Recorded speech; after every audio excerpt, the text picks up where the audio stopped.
Halo teman-teman, kali ini saya akan mengajak Anda untuk mengikuti perjalanan waktu yang luar biasa. Saya akan mengajak Anda menuju tahun 620 sebelum Masehi.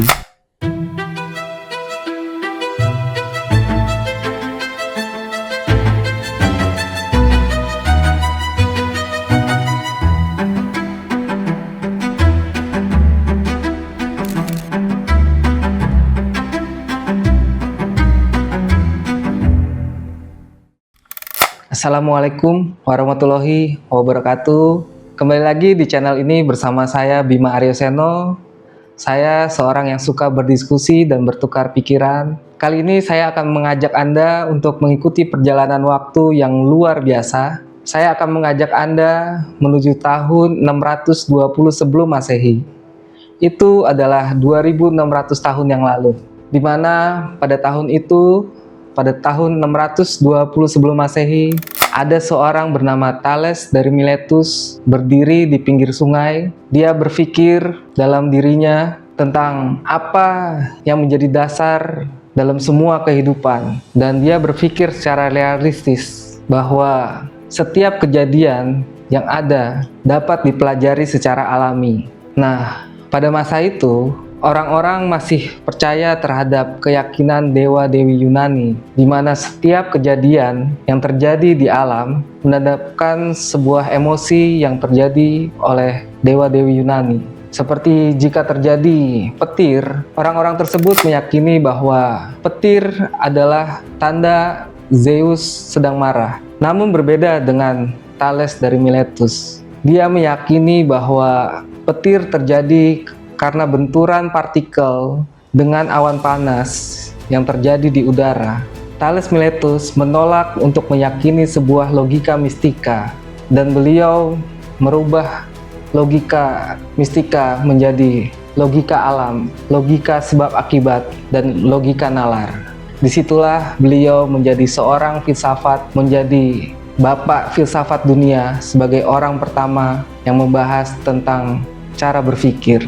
Kembali ke abad 21 sekarang, kita bisa melihat modernisasi, teknologi, sains berkembang secara cepat. Namun ironi bahwa di Indonesia masih banyak orang yang percaya dan meyakini logika mistika. Dari perdukunan, santet, pelet, dan bahkan masih meyakini Zeus dapat memberikan kekayaan singkat. Kita bisa tertawa terhadap itu.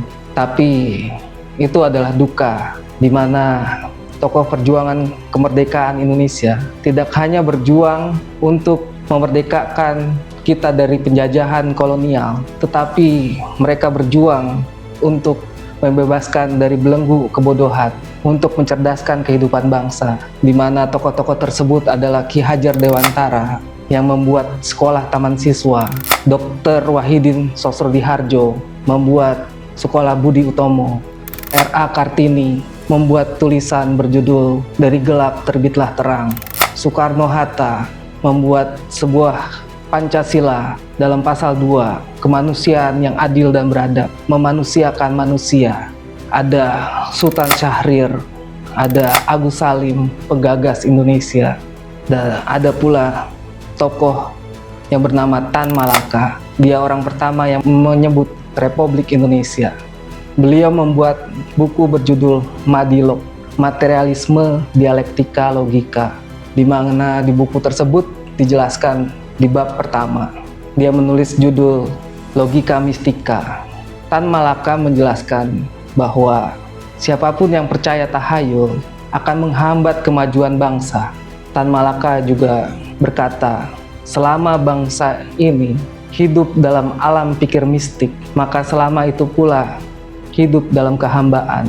Kehambaan dalam penguasaan asing atau bangsa sendiri yang memanfaatkan atau memakai mistik untuk menindas rakyat. Tan Malaka dalam bukunya Madilog 1943. Lalu, bagaimana dengan kondisi saat ini? Indonesia gelap atau Indonesia emas?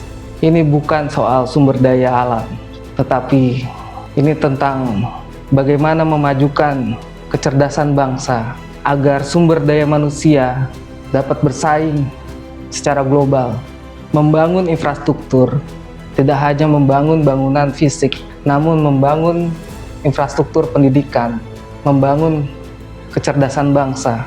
Persoalan logika mistika terhambat dengan budaya. Orang menganggap logika mistika adalah sebuah budaya yang harus dipertahankan. Seharusnya kita harus memisahkan antara budaya yang dapat dipertahankan dan budaya yang menjadi propaganda yang menyesatkan. Budaya yang dapat dipertahankan seperti perilaku, tata krama, sopan santun, norma, pakaian adat, itu adalah warisan leluhur yang dapat dibanggakan sebagai karakter bangsa Indonesia. Namun budaya yang sesat, budaya yang menjaga keyakinan terhadap hal yang mistik, perdukunan, dan menghambat yang namanya perkembangan teknologi, mempelajari ilmu pengetahuan, itu semestinya harus dihapuskan. Saya berharap Indonesia menjadi Indonesia emas di kemudian hari. Semoga pemimpin kita tidak demagog, yaitu pemimpin yang hanya beretorika, namun tidak dapat merealisasikan apa yang menjadi visinya. Ini adalah video kedua saya.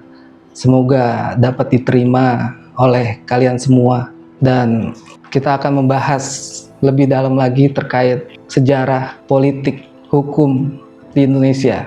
Sekian video dari saya, semoga dapat bermanfaat. Jika ada kesalahan, mohon dimaklumi, dan jika ada manfaat, semoga dapat di-share dan like video ini. Terima kasih, see you the next video.